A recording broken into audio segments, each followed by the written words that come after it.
All right, thanks for sticking around for the #1 Cochran Sports Showdown. I'm Rich Walsh in for Bob Pompiani tonight. We have another all-star cast with you tonight. Two guys, two of my favorites here. From the Associated Press, we got Will Graves, and from the Pittsburgh Tribune-Review, the Steelers beat writer Chris Adamski. It was a big week for the Steelers rookie minicamp, but we're going to start with the Pirates because it was a bigger week for the Buccos and Paul Skeens' debut yesterday. It was a pretty good debut, 4+ innings, 7 strikeouts, threw 102, hit it 17 times, 100+. But I think the best part about it, and I'm going to start with you, Will, was the excitement. This Pirates team needs something right now. This fan base needs something to cheer about, and I think Skeens gave that to them. I mean, that was, I wrote in my story yesterday that it felt sort of as close to October as you could feel in mid-May for a team that's like closer to last place than first. But yeah, there was juice in the stadium. I mean, there was three rows, like 2 or 3 people deep outside the bullpen when he was doing his warm-up stuff. 34,000 on a Saturday in May. I mean, I know the Cubs are in town. I mean, it felt like there were stakes. Like that's the thing. It felt like that it was significant. And let's be honest, there hasn't been much significant played over there for the last 8 or 9 years. And it seems like this will play. His stuff will play, as they say. And we didn't see any evidence of that. I guess he had a little more control problems than he's shown in the minor leagues. But everything from the velocity to the pitch movement, from the pitch, the repertoire he has. Repertoire? How do you say that? He has in terms of what he can throw. And he's not going to be, the moment. The moment of the major league debut, even. I guess. I mean, the thing that stood out to me the most is like, Buzz and I, Rich, we all talk to 21-year-olds as part of our job. Sometimes, frequently, the Steelers get a lot of them every year. They get like a flood of them, right? Pitt's got a ton of them. The way that kid carries himself, I was just impressed. I was impressed with. It's not his that like all of this hype has started, right? He is not out there saying, I'm going to pitch like Steven Strasburg. He's not saying I'm going to the Hall of Fame. He's not, he is not part of this hype train. He's just out there doing his thing, and he's doing his best to sort of lock into the moment, and like that's hard to do. Yeah. Do you think after talking to him, do you think he's going to live up to it? I wasn't in the locker room yesterday, so. He's got the stuff. I mean, we could chalk up yesterday to nerves, a little fired up. It is a big. Obviously, you're only gonna have one major league. His girlfriend's in the stands. I don't want to talk about it. One of my bosses put in. I hate when people. Buzz knows this about me. I hate when people mess with my stories. My boss put that Livy Dunn was more famous than Paul Skeens, and I'm sitting there thinking, like, if on TikTok, yes, in this 34,000 seat stadium outside of like middle school boys, probably not, right? But whatever. It was a big day. I thought he handled himself well. I tweeted this out today. Nick Kingham, 7 innings, 1 hit in his major league debut. What happened to him? Didn't they turn him into a hitter at some point? Max Kranick, 5 innings, no hits in his major league debut. What happened to those guys? Can we just let the kid pitch and let I think he's going to be fine. Is he going to be a Hall of Famer? I don't know, but I think he's going to be pretty good. I'm glad the Pirates came back and won that game because that was going to be ruined. I mean, that inning, the way that played out, to have him come out again for the 5th inning to go for the win. Should they have left him in there? No, because I didn't think he was going to come out and go into it. But the way they 84 pitches. This one, I was surprised he came out for the 5th inning. To be honest, I think to your point, they're trying to get the win for him. Yeah, I thought so too. So then he loses the win, or he loses the opportunity to win. Then he's almost going to be on the hook for the loss. But then the way the walks and then the rain, it starts raining almost as soon as he leaves the game. I'm like, this is a total train wreck all of a sudden. But the Buccos came back and won the game to kind of salvage that. The only game they've won maybe in a while here. But at least it didn't ruin the night in that sense. I was having I coached Little League Baseball for 7-8 years, and I was having flashbacks to my kid when he was 10. We had a kid on the team, nice kid. My rule was if you can throw it over the plate in practice, I'll let you try to pitch in games. A fall ball game, we have a 4-run limit in an inning.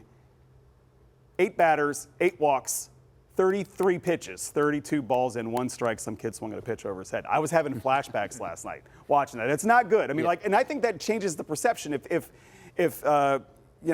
Nicholas comes in there and gets out of the inning.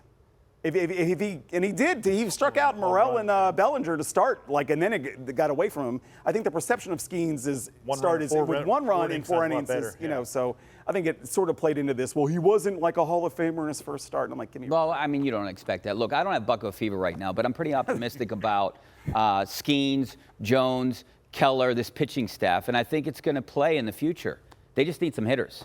But I like how it's setting up the rotation. And it's a shame for the 2024 Pirates how many wins they've given away now. Even today. Well, in the bullpen. You score 2 runs and you give up 2 runs in 9 innings, you should win a game, right? And more often than not. And there's been too many games where they haven't and have gotten the good pitching. And now health aside, because you never know what could happen, especially with it just seems like Skeens, just his body's so big, and I'm somebody who's about his height too. Like I just know there's so many things that go wrong. Right. It's just if he throws so hard, you just feel like that body's going to break down. And Jared Jones, I mean, maybe not the same type of body concerns, but just in terms of pitchers in general. So you never know how long these guys will be healthy and be around. But yeah, I mean, and if Keller's your number 3, I mean that's a pretty good spot to be for when you're putting together a rotation, right? And you could always backfill there. It's just the offense is for 2024. The offense, they could be in first place if they just were scoring 4 runs in 5-6 games over the past couple. I mean, and Rowdy Tellez keeps going out there, and you just kind of wonder, like, what are we doing here a little bit? I mean, he is just not producing. He had a guy on third today. He didn't even swing the bat. He didn't even swing the bat. Like, come on, man. Like, a lot of some of the stabs that Ben has taken, have earned this in this offseason from an offensively not really working out. So. All right, so do you think it's a good thing that Skeens, it looks like he's gonna project a pitch on what, Thursday? It'll probably, I would imagine it'll be Saturday. They're gonna try to go with the 6-man rotation for a while. So at least for one turn. At least for one turn. So you would think that he'd still get a chance to pitch against the Cubs then? Yeah. 2 games in a row. Yeah. So I think that's a good thing. But it's also a bad thing, right? Because now they've seen him. I mean, and I think what we saw yesterday. But it's hard to see a 103-mile-an-hour fastball. Yeah, let's remember Bellinger turned on 100 miles an hour from Jones on Friday. Turned on it and sent it to the bleachers in right field, or to the seats in right field. So, I mean, what I think happened yesterday to Paul Skeens that didn't happen at AAA was there was a couple of at-bats that were extended because guys would get 2 strike counts on them, and they would just flip the bat out there and foul off pitches and run that pitch count up, knowing that he was on a count, right? So, I mean, that's maybe one of the differences at the major league level is that these guys, even at AAA, they're going to get themselves out sometimes, and that's not going to happen up here. And that, just to go globally here, 30 years ago, having a Jared Jones and a Paul Skeens, they go 8 or 9 innings every fifth day. Now it's every 6th day, and they're only going 5, 6, 7 innings. When you talk about building a team, building a championship contender, it's just the way the game is now. The starting pitchers, he pitches fewer innings. If this were 30 years ago, he would have pitched 250 innings in a season. Right. What happened yesterday is part of the risk in calling him up, knowing he's not built out to throw 100 pitches. You're going to stress. They're going to a 6-man rotation, which means you're 1 short in the bullpen. And then you got him on a limit, and now you have to cover 5 full innings yesterday with a bullpen that has not been as good, let's be honest, good yesterday. as we thought it was going to be when the season started. Do you like the 6-man rotation? Well, I mean, I think if you want to, the way the schedule sets up with their off days, and they're trying very hard to sort of protect these guys, in the short term, it's fine. I mean, it's still May. The division, let's remember, I'm not saying they're going to make the playoffs, but I am saying, if you look at the way that Arizona got in with, 85 wins last year? Yeah. And they made it to the World Series? So, if their offense can come around and the pitching's actually, we were worried about the pitching when the season started, everybody was, especially the depth, and it looks like it's a strength now. So, if the offense can come along a little bit. And we know that he's going to have a innings limit. Whatever that number is, organizationally, I'm sure they've sat down where, whatever it is, 150, I don't know what it is. Or a pitch limit. I mean, that's more than likely. So having the 6-man rotation allows Skeens to be here. You're not going to do that Strasburg in 2012 situation where they shut him down in late September or whatever it is, if they do make the playoffs or even have a pennant race. If they do. And speaking of the playoffs, we're going to take a break. We're going to talk about the Buccos and continue on about the Pirates' failures coming up next. Stay right there.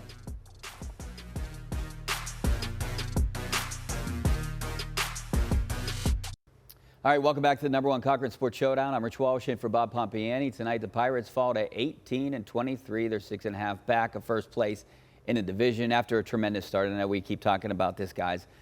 Will, I don't know what's going on with the hitting. At some point, you would think that they're going to break out of this, and hitting is contagious. But I haven't seen anything other than them scoring 10 runs yesterday. But it's still back to, Well, I mean, I think O'Neal Cruz has been, we've seen a pretty good stretch here the last couple weeks where he's making good contact. I mean, even in the 9th today, I mean, that ball 5 feet either way, the Pirates win that game. He's been, He's hitting home runs. He's getting on base. Connor Joe's been pretty good, but outside of that, I mean, second base, I don't know. Key's out now, right, for a while. You don't know how long that back is going to act up. You're getting nothing from Sawinski. Reynolds is hit and miss. Certainly rolls into a lot of ground balls with guys on base, which is probably not great. I mean, this is the guy you paid to be a star of the team. Right, and I think that he's always going to find a way to hit, but the problem is, like, these games count too, right? Like, the danger is, let's remember, we ended last season with optimism. They went over a little bit over 500 in August and September combined. Yeah, but they were already sort of out of it, right? Yeah. I think they can't wait that long. And the problem is, if you got some guys at AAA that are hitting, but I mean, like, organizationally speaking, the bigger issue is, like, all of their prospects, most of their top prospects are pitchers. Yeah, and so there's no help. And they're lower levels, right, too, so they're years away. Tamar Johnson is probably still at least a year and a half away. I mean, I could see him being like a late call-up maybe next year, but he's not off to a good start this year. Outside of that, there's not a lot of help. So if you're Ben Sherrington, what do you do? Do you try to make a trade? Yeah. Do you DFA Rowdy Tellez and see what happens? I mean, you expected Nick Gonzalez to hit, Henry Davis to hit. I mean, these are guys that hit in college. That's their expertise, you know, and they're not, you know, and that's why Davis is down there. Those two guys, yeah, 2 top 5 picks, a 1-1 pick, and you can't compare Henry Davis and Paul Skeens, but still, you imagine if he was the superstar or the projected superstar, that's really what's crushed them. If Henry Davis was here now 3 years after he was drafted and was playing like a #1 overall pick, and I'm not going to be the best player in the league or whatever, but playing at an but you can't buy level, that 161. Yes, exactly, and he's not at that level. Nick Gonzalez is 191, right? Yes, you got Andrew McCutcheon. What are you going to do about him? He's 190. You go position by position. The Jack Sawinski thing, man, like 165, even if he hits 25 to 30 home runs like he probably will, it's like these stretches he goes into for 2 or 3 weeks just completely like an anchor on the offense because he just strikes out. You know, it's like you just know he's not going to get on base, and when he'll get hot again at some point. Maybe. It's been a while now. But when you have that, I mean, Connor Joe's been great, been really good, but there's a track record there to think that'll sustain. Right. It's probably unsustainable. What happened last year, too, with Connor Joe? I mean, he got off to a good start, and then similar happened. I mean, I think maybe my big question is it worse off this year than it was last year? Because, like you said, we had optimism at the end of last year, especially in spring training. Then this start, then all of a sudden, it got worse really fast. Right, and look, I mean, let's be honest. They just had a 9-game homestand, and they went 4-5, and 2 of those series were against teams that are 2 of the 5 worst teams in baseball. You know, like, that's not great, right? So like those were gettable games. Even if you lose 2 or 3 to the Cubs, but like they're all like they got kind of housed on Friday, but you know, Saturday and Sunday, tight game Saturday, they were right there today. You feel a little bit better about it. Now you're looking at it like, I mean, Milwaukee looks like they're pretty good, right? Now I think again the division, but I think like 3 months of competent baseball would get them in the playoff mix. But it's hard to get 3 straight games, to Buzz's point, where you're getting Is this four too runs. early to say that these next, 6 games are huge for this team? It's 7, right? They play 4 in Chicago, so you're playing and then division. The Milwaukee and Chicago. If you lose, if you go 2-5 in this stretch on the road, all of a sudden, how many games back are you? And you know, it's not over yet, but you're getting a third of the way through the season at that point. And if you're approaching double-digit games back, I know there's wild cards now and everything, but the Cubs look like might be one of those wild card teams, right? I mean, like whoever's second in the Central for sure will probably be in the playoffs. And if you lose ground to both those teams, I mean, it's not late by any stretch, but like you would like to see like what is this team? What we saw the first couple of weeks with the hitting, or what we've seen the last 4 weeks? And like, you know, sample size, the last 4 weeks looks like that might be who they are, and that's tough. And like it's of Kutch specifically, look, we all love Andrew. I love Andrew McCutcheon, one of my favorite guys since I got here. But there was a play this week where there was I can't remember what it was. I think he was at first and he was going to second, and he was thrown out by like a billion miles. Like it was just like 3 years ago, 5 years ago, 7 years ago, he's safe on that play. And forgive me, I'm racking my brain to remember which it was, but I remember turning to our buddy Kevin Gorman at the trip being like, dude, 2015, he's safe. Yeah. And like, time comes for us all. And look, he's still a good hitter. He could still be an impactful player, but he's just not. He's getting thrown out by a step or two now when those used to be hits for him. And like when you're struggling to generate offense, like they're struggling to generate offense, that's tough. All right, well, we got to take a break. We're going to switch gears and switch over to the Steelers. Rookie minicamp was this past week, plus some information and news about Najee Harris, all that and more coming up next. Welcome back to the #1 Cochran Sports Showdown, 25th anniversary of Cochran.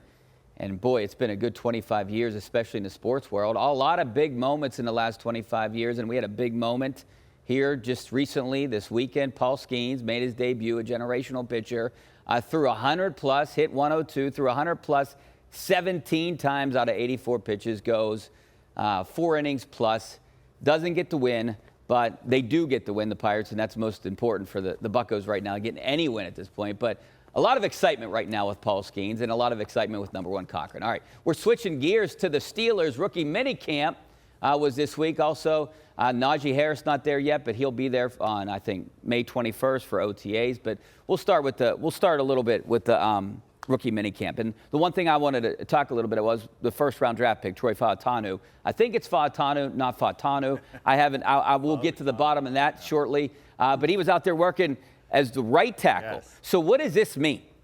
Is he going to be the right tackle back up to Broderick Jones? Or are we going to? I know they said they're eventually moving Jones to the left tackle, but I think Dan Moore still controls that position.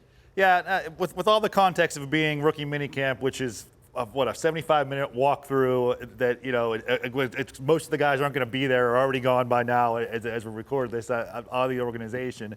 So take it with a grain of salt. However, I'm sure that they obviously put as much thought into where they're putting him as any of the other 60 guys that were taking part in rookie minicamp was what we're doing with him. So there was definitely, what Mike Tom would say, the orchestration to that. There was purpose to what they did. And it seems to be the most logical, if you go by, would be that Broderick Jones at left tackle and him at right tackle. So in that sense, now for 2024, he better win the job then.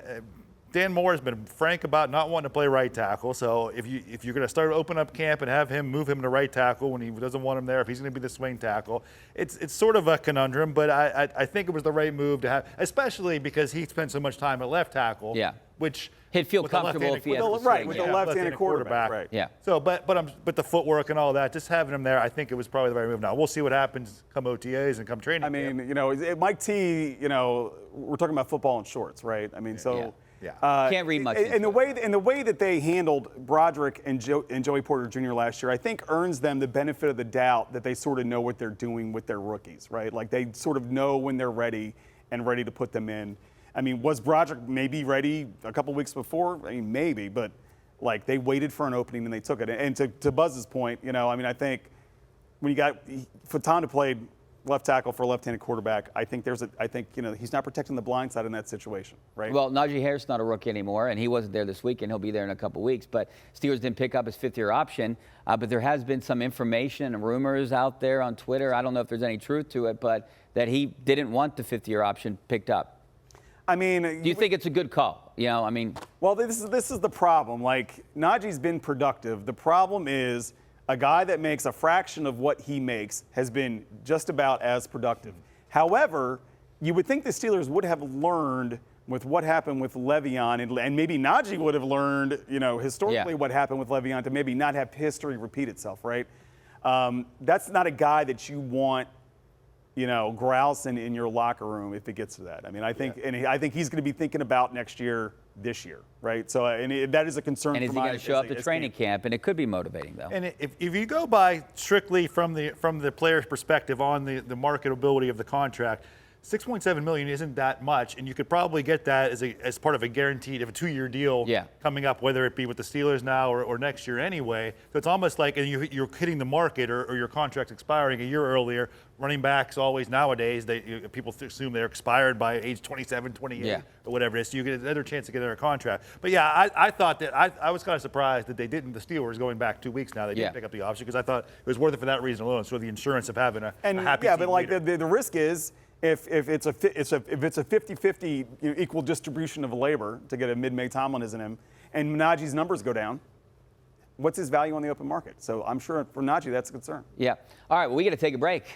Back with another topic coming up next. We're talking about Mike Sullivan and the Penguins. Where do they go? All right, welcome back to the #1 Cochran Sports Showdown. I'm Rich Walsh in for Bob Pompiani tonight. We're watching the Stanley Cup playoffs without the Penguins again for the second straight year. So what do? Should they clean house? Mike Sullivan has a new contract. Todd Reardon's gone. What do you do? Yeah, I don't see. It's well known that the people at FSG like Mike Sullivan, and Mike Sullivan is a good coach, and to pay a guy that much money to not work for you seems excessive. Is it he the problem, or is the roster the problem? If you're keeping everybody else together at this point, and if they sign him into an extension that already kicks in starting now, there's really not going to talk about it. He's not going to be let go over this. Well, you see what happens when you keep the band together. And let's remember, Sid can get a new contract starting July 1st, and he loves Sully. Yeah. And what are you going to tell him if you fire his boy? Hey, you want to stick around for 5 years with somebody we don't know who that's going to be right now? So. Yeah, I don't think that they're going to eat the money. All right. When the number one is your name, you always have to bring your A game. That's exactly what number one Cochran does every day with 2 convenient locations in Monroeville and Butler County. More than 200 new models in stock and all-star offers for every budget and lifestyle. Drive home a winner when you visit number one Cochran Subaru or shop online at CochranSubaru.com and CochranSubaruButler.com. All right, that's it for us tonight. We're going to wrap things up, but I want to say happy Mother's Day to everyone out there, especially my wife Kelly and my mom Sandra. My mother Brenda and my wife Megan. That's what raised 7 kids combined, right? Oh my God. My wife Ellie Graves, my mom Marcy Lawrence, and of course, shout out Wanda King. Wanda King. She runs the domain of all Monroeville. Shout out Wanda King, but mostly Mom and Marcy. Happy Mother's Day, everyone. We'll see you later. We'll see you next week.